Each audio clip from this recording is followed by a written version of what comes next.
Many dismissive and fearful avoidants have a fear of intimacy, but their tendencies can show up very differently based on gender. Men might not hesitate to jump into bed with someone due to the evolutionary factors of men being men.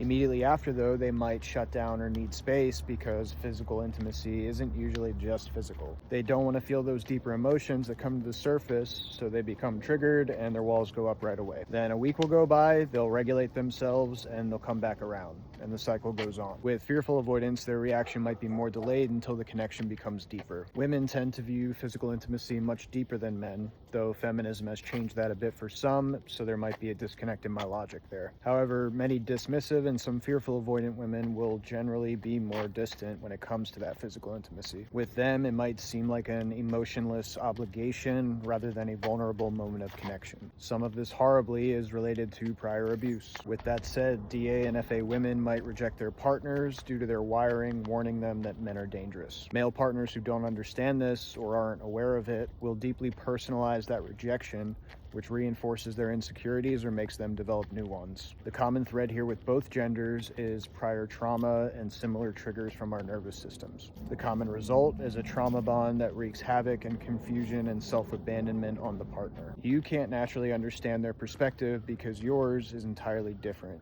You see the world through a completely different lens. We're all responsible for healing through our past experiences and not allowing them to affect our adult relationships, as atrocious as those events might have been. But we should also be responsible for separating ourselves from the traumatic pasts of others and knowing that it has nothing to do with us. So find that confidence and that love in yourself that lets you let go of the ones who will never get there and look forward to your own path. That's the path toward contentment and self-fulfillment and letting go and finding a healthier lifelong partner.